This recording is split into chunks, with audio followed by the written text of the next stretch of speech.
to speak for yourself, presented by Hyundai. Marcellus Wiley here with my man Emmanuel Acho. Show the floor print. Come on. Oh, yeah. You know what it is. You know what it is. Oh, carnations on the back. I gotta love this dude right here. Let's get it started. Russell Wilson, whose Seahawks offense is known for being more aggressive later in games in the last 4 seasons. Wilson is 12th in pass attempts during the first 3 quarters, but is 3rd in the 4th and overtime. Russell said back in February that he wanted more freedom to just go after it on offense.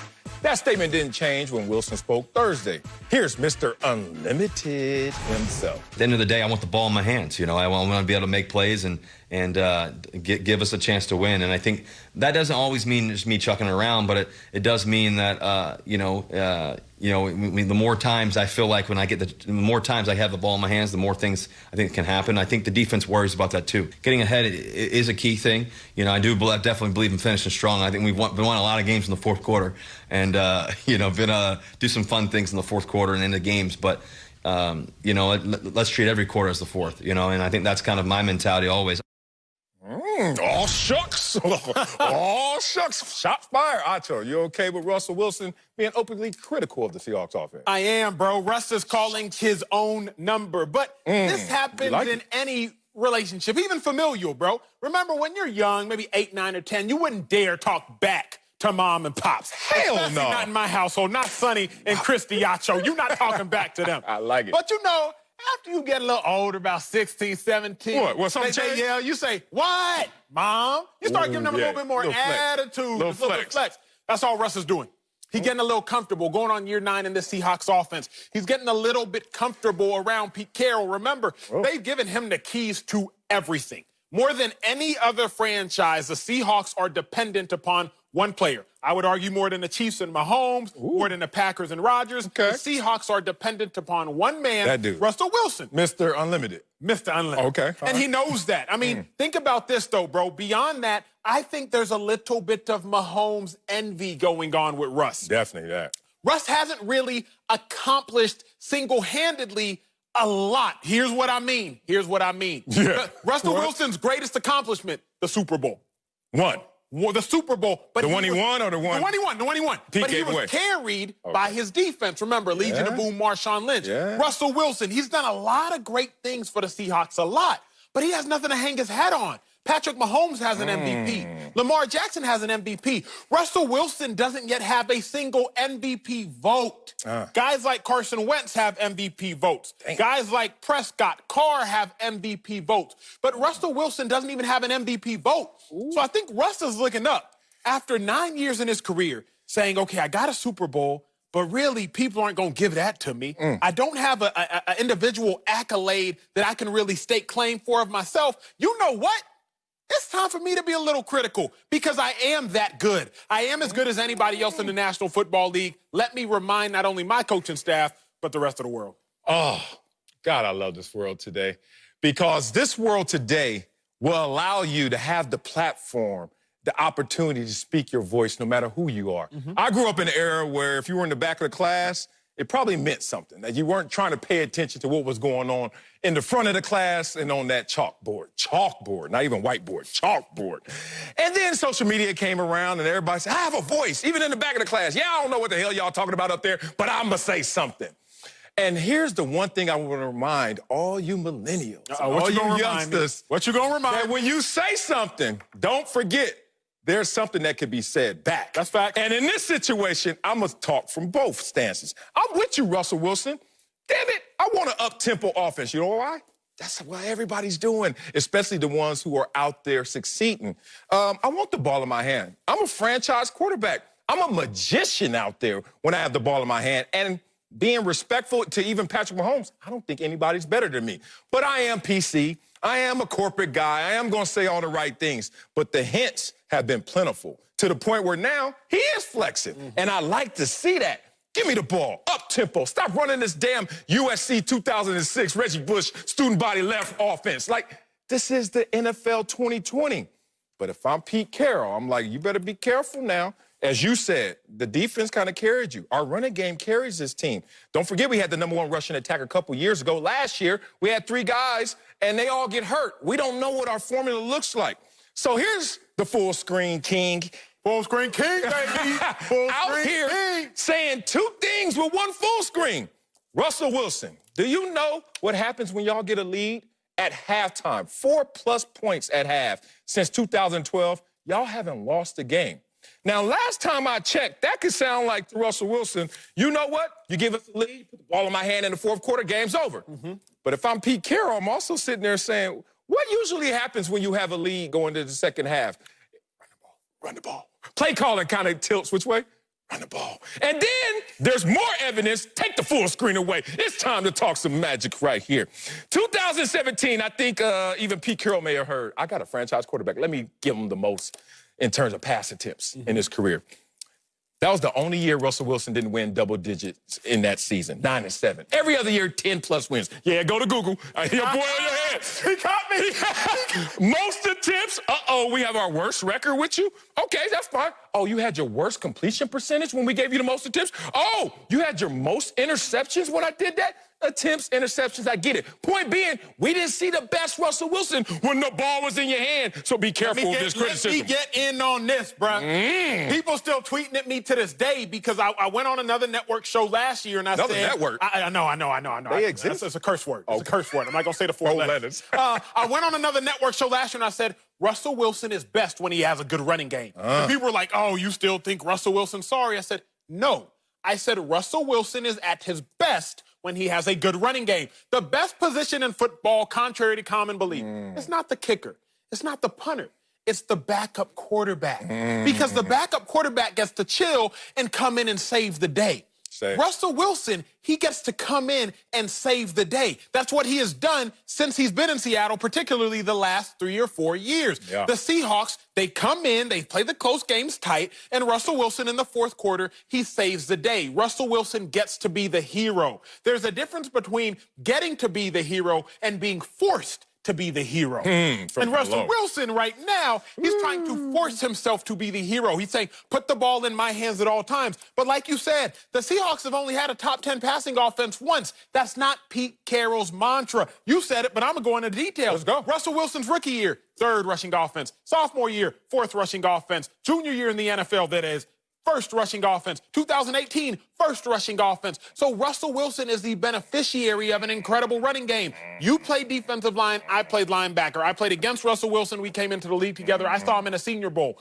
When you have to worry not only about the running game, then you got to worry about Russ's running game on play action pass and Russ being able to be a pocket passer. Russ is incredibly lethal when he has all those. But when he's forced to be a passer, it changes things. Not saying he's not still a killer, but it just changes things. So Russ got to be careful, bro. He got to be careful what he asking for. Yeah, and that's the thing. And look, in the NFL, 97% of us are a part of a system. And I don't make that statement like to slight any player, including myself. But you got to be in the right situation with the right personnel, with the right coaching, and everything has to come together for you to shine your brightest.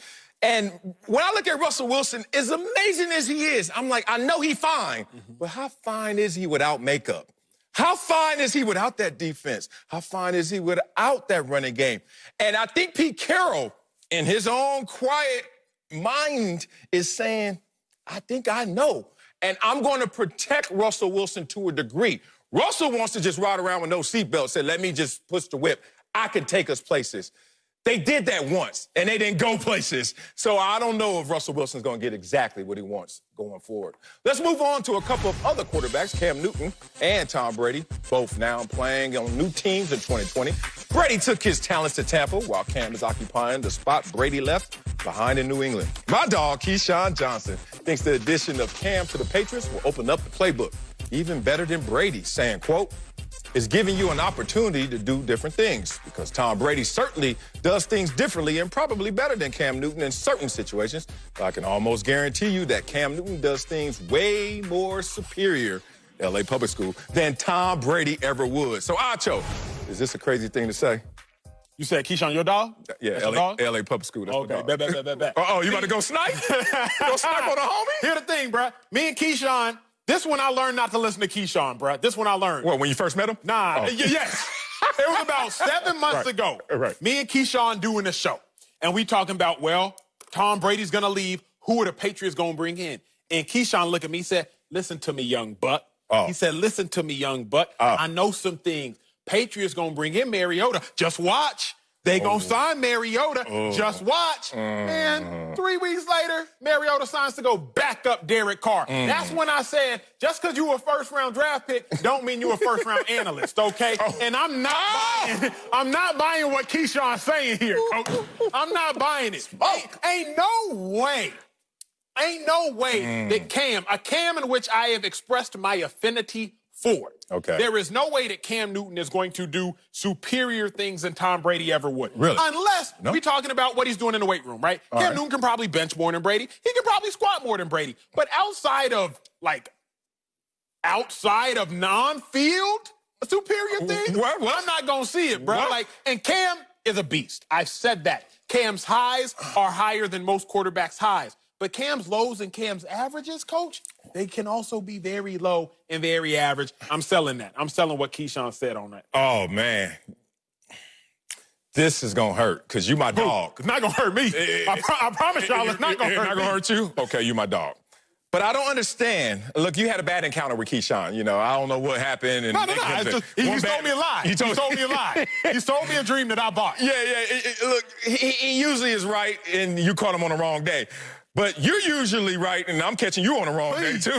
Like, right now, you don't understand what Keyshawn is saying. What's he saying? What he's saying is one guy is going to be 43, and one guy is going to be 31. What he's saying is one guy has a talent base that led everyone to believe that he should be the first overall pick, not 199th. One guy, when he walks on the field, you look and say, I could do more with that.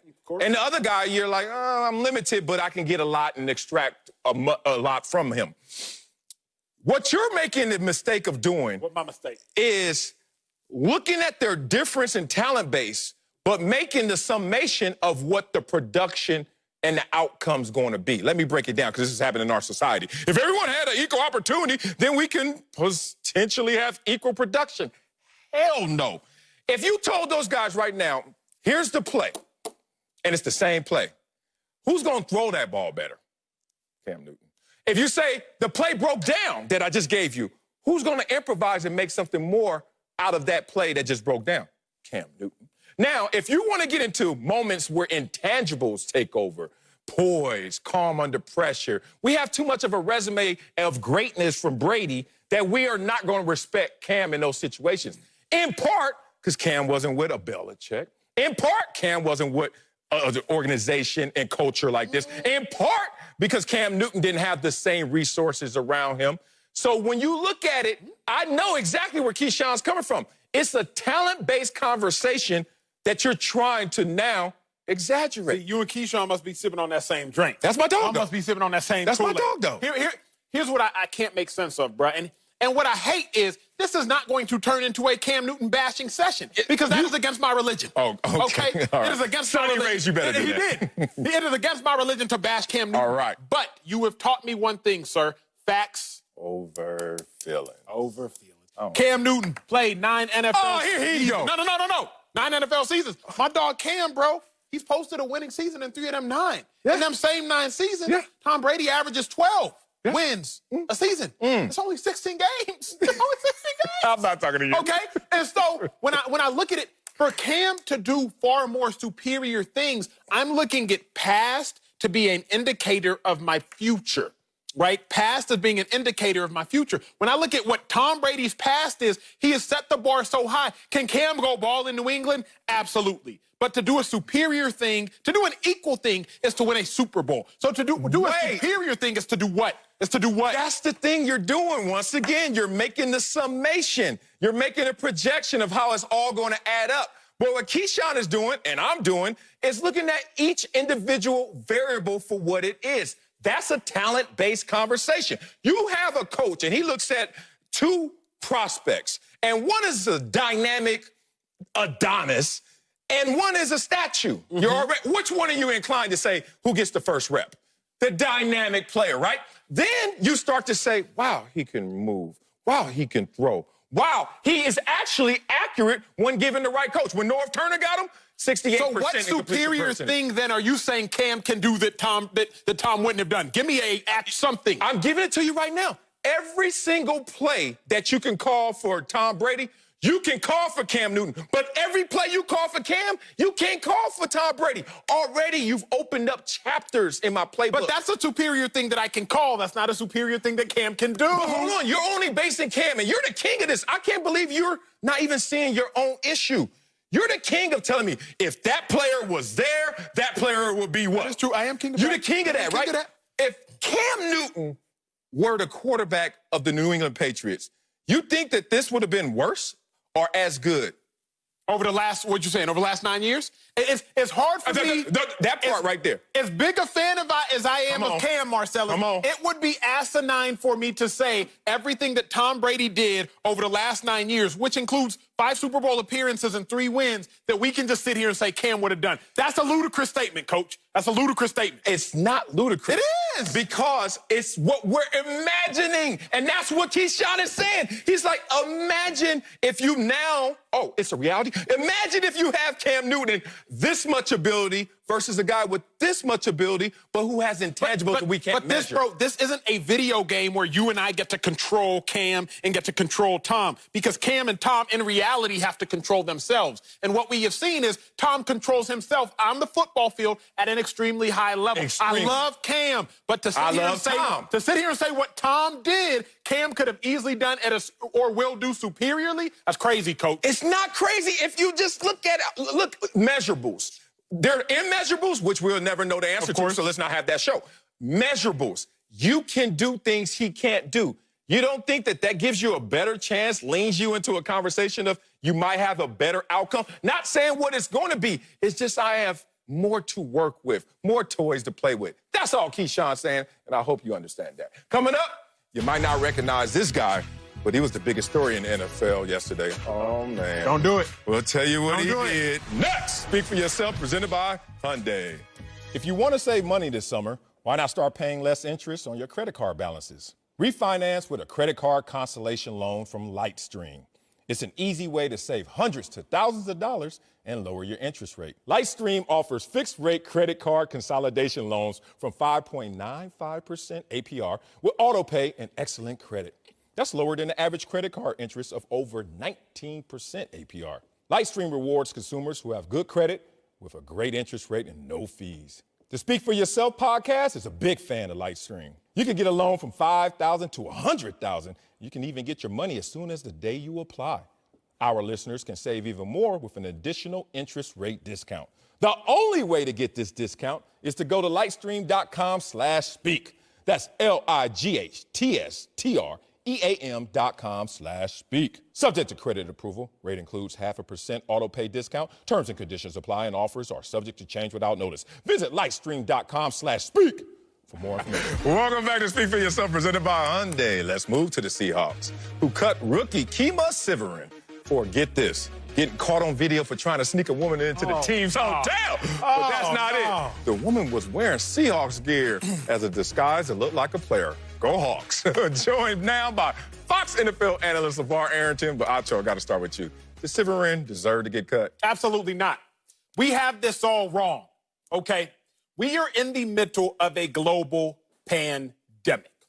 It gets lonely out there, okay?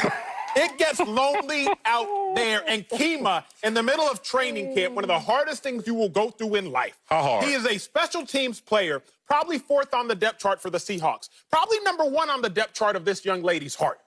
How dare we create this narrative to say that Kemah was being selfish? Remember this. Everybody has said this Kemah Siverand situation was dumb.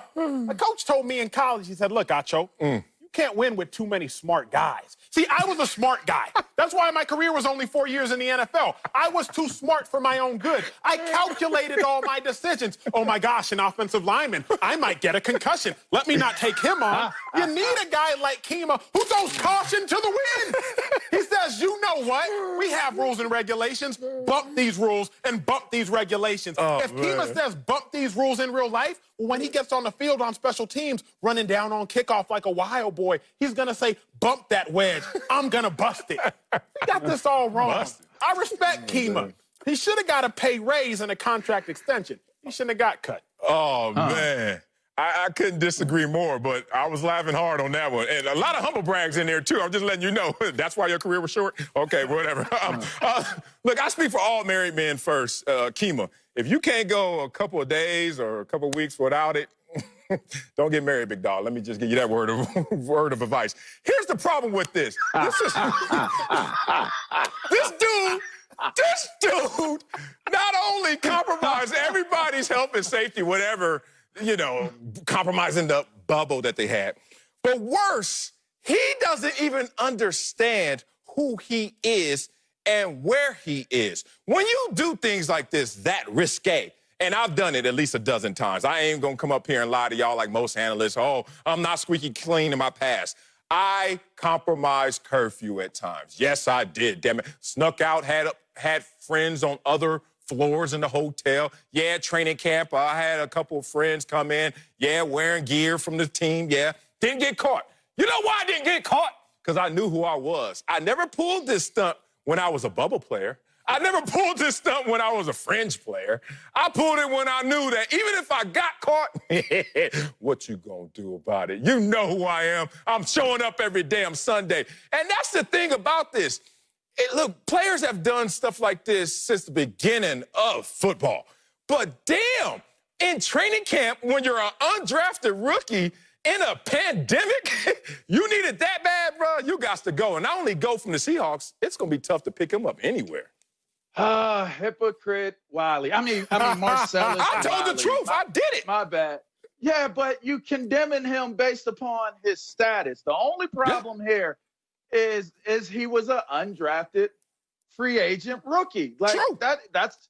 But here's the problem with your logic here. Talk to him, LeVar. The man, he who is without sin, finish it for me, Acho. Let him cast the first stone. Oh, here goes Sonny Son again. And you casted a stone, Marcellus, and even though you would admit it and put your guilty admissions out there on the table for everyone, He's still let casting me a stone. revisit. He's still throwing rocks.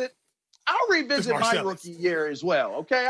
Because I'm putting the rock down. But you were a superstar rookie. Don't do that. He should not have been cut. And I'm gonna tell you, look at, and maybe it was the culture of the place that I was in. People will kiki about that. But my rookie season, it was a who's who of people walking in and out of our hotel, office hours and off hours. So to me, I learned a lot. I saw a lot. I participated in a lot. I saw undrafted rookies participate a lot. I've seen a lot of guys participate in things of this nature. Now, I want to point at this as a real reason as to why he should not have been let go. We see the reports of him trying to attempt to get a girl into what? The hotel. Right? Hotel. The hotel. That could be the front door, y'all. Like, we're not talking about the fella was in the bedroom with the person or anything like that. It's a pandemic. Let's not jump to conclusions. You know what we're so quick to do? What if that was his cousin? What if that was his aunt? What if that was his mom? What if it was a sister friend? You don't think they feel watched the video and asked him who was that? But LeVar, let me pick up where you left off, LeVar. It's not been reported. Let me pick up where you left off, LeVar, because here's Marcellus is one of the most judgmental people Damn right. we have ever met. Oh, yeah, I agree to that. Hell, She was wearing Seahawks gear. She was supporting the organization. Hello. She could have been wearing Rams gear. It was free. Could have been wearing Niners gear. Could have been wearing Cardinals gear. Yeah, right. No team. No team. But she came chose in a team. associated, showing love to an organization that right now could use a couple more fans, Marcella. So Right. here's the other thing, bro. Right. You talked about 12th man you need said, a 13th woman? Yes. You said that, what about COVID? You get tested right now every day. Even if there would have been a problem, Kemah would have been tested first thing the next day, and they would have caught it right then and there. So they would have took the temperature of the person coming in. I can't believe y'all. First of all, Mr. LeVar, you are number 2 overall draft choice. So stop trying to put your situation on this situation. That's my point. You got to know who you are. And not only that, you sound Michael Jordan this in a sense of talking about how it was going down everywhere I was my rookie year. What's next? You gonna start saying names? Chill out, big dog. You were a superstar. I can say the name. When you hit the NFL, we knew who you were. That's why you got away with it. My rookie year, let me tell you what I did. Nothing like this. You know what I did witness, though? All of the veterans in the meeting rooms sleep. All the veterans showing up when they wanted to show up. All the veterans, we got full padded practices. They in sweats and T-shirts and hats. I'm like, there's different rules based on who you are. So my man Kemah, I'm so sad that you had to learn this the hard way. But when you're undrafted, won't you just come in, be squeaky clean, get a reputation, a few stripes, a year or two like I did. All of a sudden, you know security very well. All of a sudden, you slide them a few stacks, and then they make sure that this can happen. Learn the game within the game if you're going to play the damn game. While you are correct, you are incorrect with the lack of sympathy that is being exhibited. We all have exercised on the wrong side of caution and sensibility at times. And you want to know the worst time that it happens? During training camp. I've always appreciated the people extracurricularly in my life more in training camp. All right. Now that's just what it is. But let me drop this one on you, right? Let me drop this one on you. Here you go. You made mention of it that there's levels to this. Do you really think that sends a good message to the rest of your team to know that you would cut a man based off of these circumstances? And if it were me, if it were Russell, if it was Bobby Wagner that did it, if it was one of those guys, you're not going to cut me. You're not going to. It incentivizes every player to get to that Russell Bobby Wagner level. So you can have those perks. That's bad leadership. That's what it does. That's discrimination at its finest. Because here's what we know. Football is discrimination. Here's what we know. Sierra would have just walked through the front door. She would have head nodded the security person and walked right up. And that is discrimination, Marcellus. And I can't believe you stand for that nonsense. Hold on. First of all, nothing would have happened with Sierra going upstairs. My goodness. No, nobody's going there. Let's talk about the NFL discrimination. Y'all crazy. They discriminate by age in the NFL. Turn a certain age, turn 30 at running back and see how we treat you and how we think about you. They discriminate by weight, height, by ability. Like the whole premise of the NFL is discrimination. We trying to weed y'all out. And then once we get to a place where we could believe in your physical talents, what are you thinking between the ears? Oh, you don't know who you are. So if you don't know who you are, you don't have a role on this team. Because those are acceptable measurables, though, Marcellus Wiley. That's acceptable. We all come into it knowing that. But if you get rid of me because of something else that other dudes are doing and you don't get rid of them as well, I don't buy that, man. I don't buy that. I guess we played in 3 different NFLs. No, we played in the same era. Coming up, Bruce Arians says Tom Brady gets cussed out just like all the other Bucs. I guess he's lying like y'all are. Well, we'll tell you if you were buying it or not. Next, Speak for Yourself, presented by Hyundai. Welcome back to Speak for Yourself, presented by Hyundai. Let's talk Tom Brady, who has won 6 Super Bowls and has the most wins by any quarterback in NFL history. So when he got to Tampa Bay, red carpet was rolled out for him, right? Wrong. Not according to Bruce Arians, who said, quote, he gets cussed out like everybody else. He did a little bit yesterday because he likes to throw the ball in walkthroughs, and we don't throw the ball in walkthroughs, but not very bad. Joined once again by squeaky clean LeVar Arrington and squeaky clean Otto. Coming to you first. Are you buying Brady doesn't get special treatment with the Bucs? Nah, I'm selling that, bro. I'm selling that like I did my umbrella when I got to L.A., okay? I ain't got no need for it.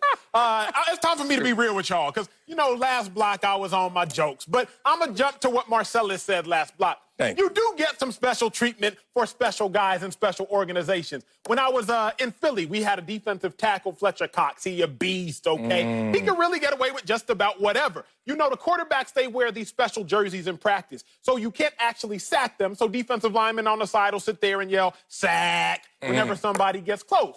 Well, one time we had a rookie out there talking about sack. Chip Kelly, the head coach, must have turned around and said, if you don't shut up, Rook, I'll send you back to college. You see, you treat lower-level people differently than you treat higher-level people. Tom Brady is the highest-level person that there is in the game of football. There is no possible way that B.A., the head coach for the Bucs, is about to treat Tom Brady like he treats everybody else. It just don't make no sense.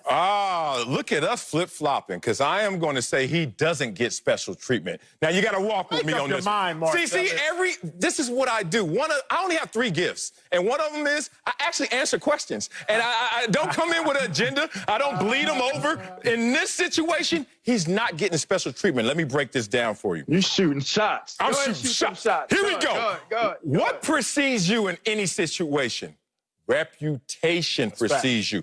Not only does Tom Brady come in with the biggest, greatest reputation in NFL history, but a resume that supports that reputation. Now let's talk about Bruce Arians, who's sitting there saying, look, I don't even have the resume to even compete with a Bill Belichick, let alone a Tom Brady, who could take this locker room over. And I'm not saying he's going to take it in a bad direction. He's just going to take it from me. So I'm going to have to make sure there is a distance and difference in authority between me and Tom Brady. Now, this is why you really got to hone that one in, because my boy, my dog, my former teammate is Tom Brady's offensive coordinator, Byron Leftwich, who's calling the plays, who was drafted after Tom Brady was already in the league, played a great career and retired, and is now calling the plays for that same Tom Brady who's playing. So when you're Bruce Arians and you're sitting there, and you know how they sit there in coach's office and they talk that raw, that real, they're like, hey, as great as Brady is, he's in our world, our system. Don't forget, we were top offense last year. Don't forget, we're top 3 in points the last couple of years. We need this to go our way. No slight to Tom Brady and his greatness, but we can't let this get out of control. So we got to treat him like everybody else. Yes.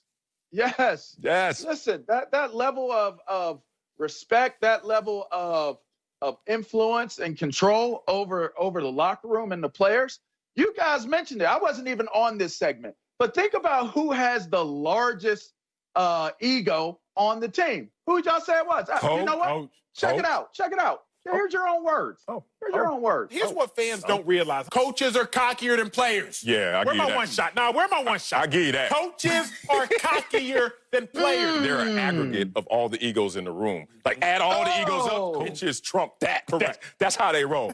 Ooh. That's how they roll. Acho, anything? I mean, do you want me to debate it from there, or would you like me to fake up here?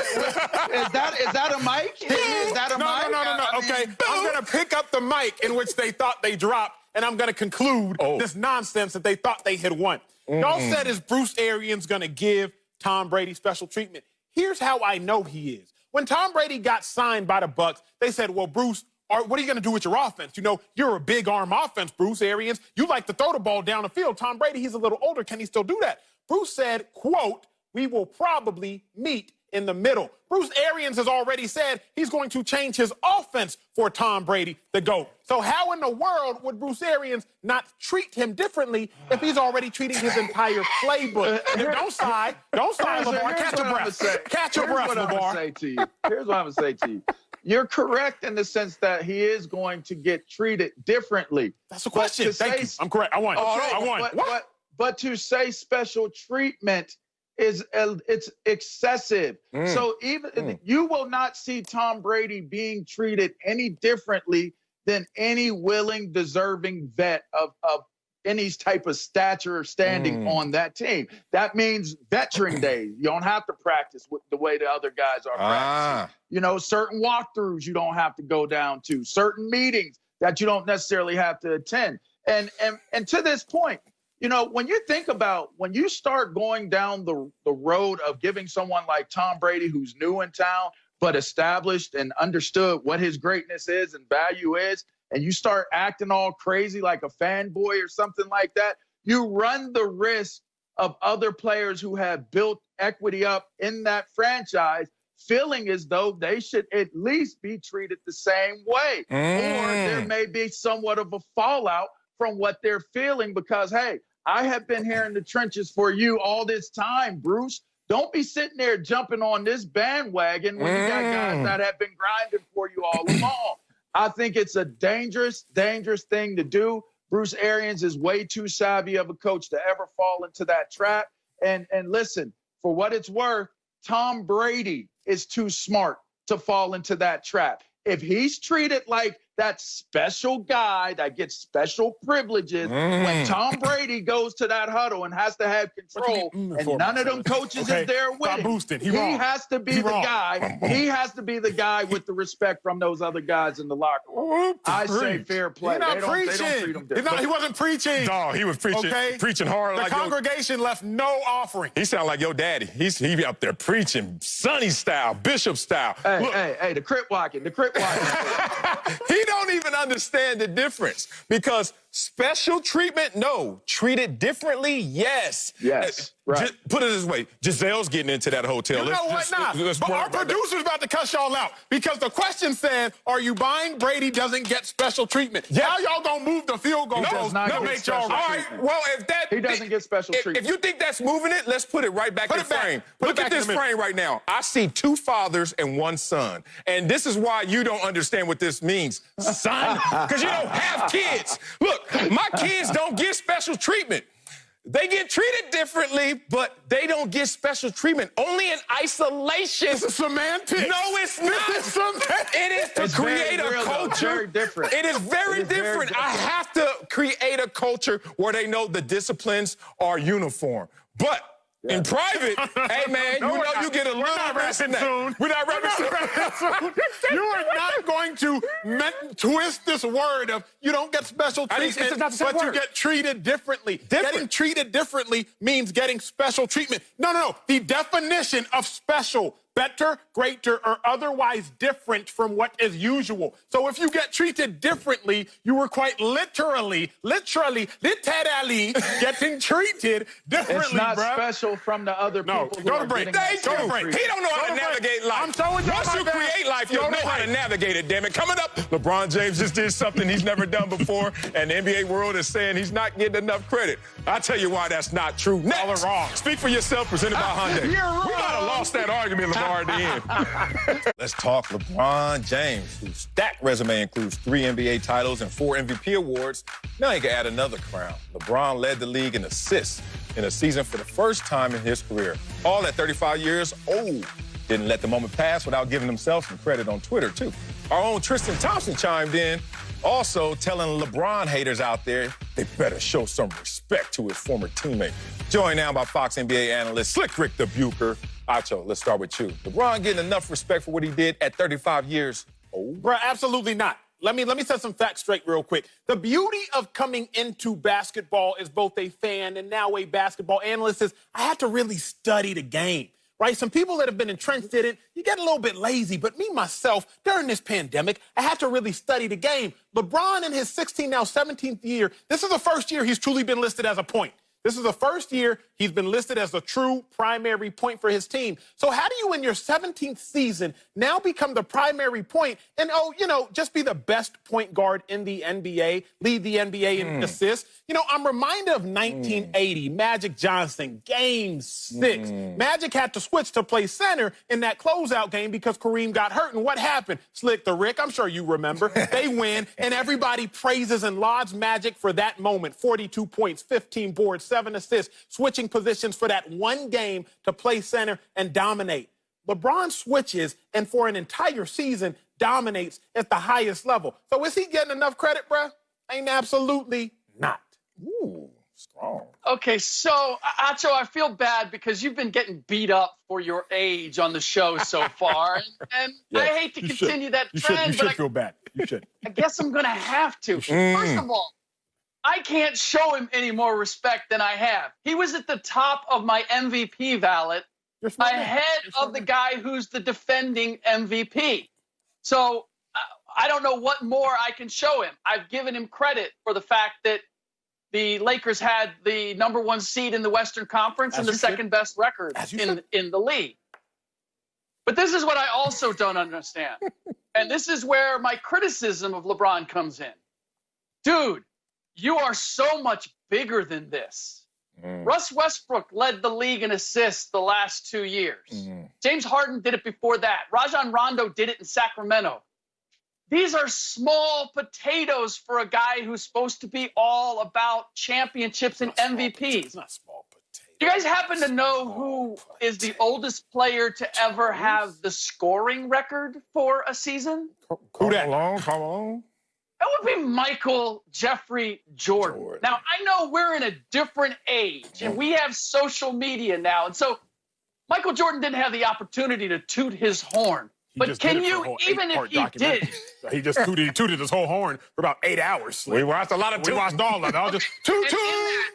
And in all that time, did we ever hear Michael Jordan talk about, I don't know if you know this, but I was the oldest player to ever win a scoring title in my last season with the Chicago Bulls.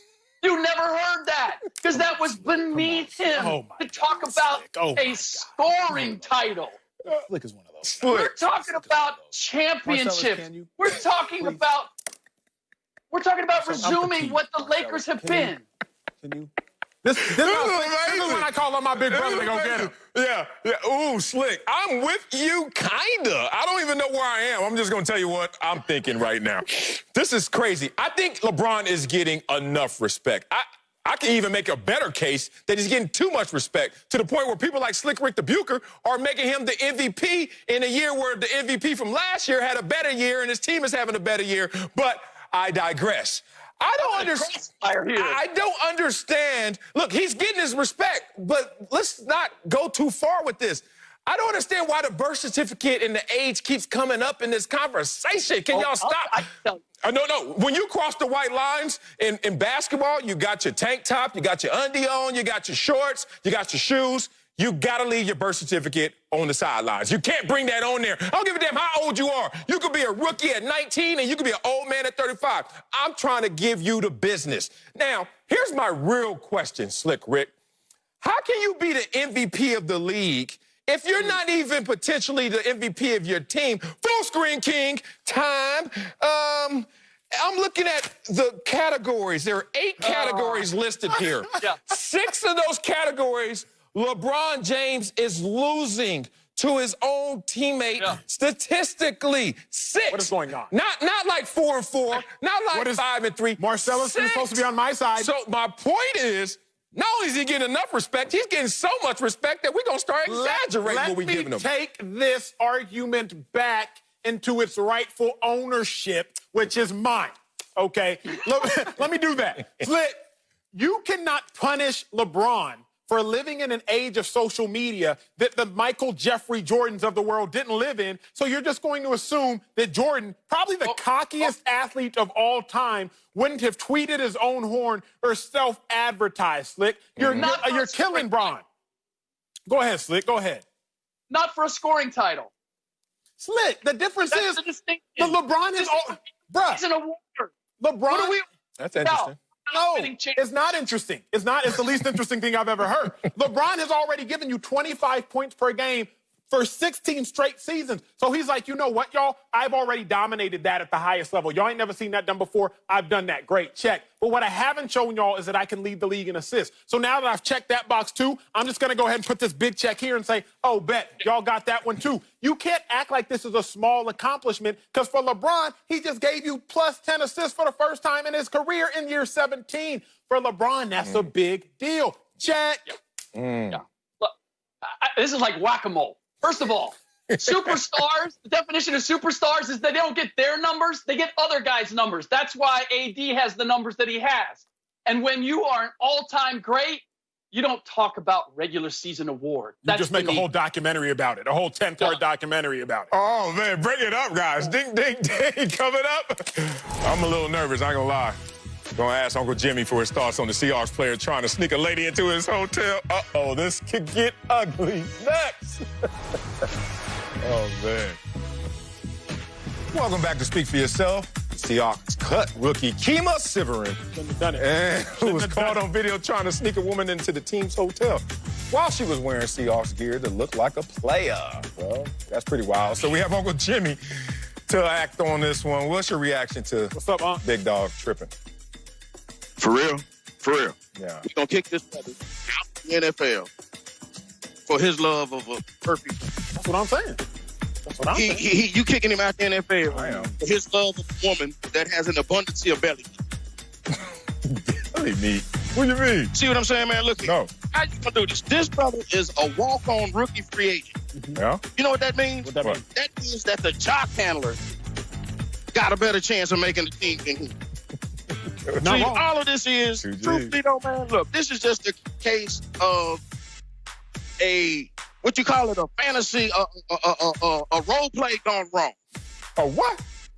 This is a role play. Nobody ever said that she was a player. The security guard actually said that she looked like a Seattle Seahawks offensive lineman. He just didn't know which one it was. Now, that's what really happened.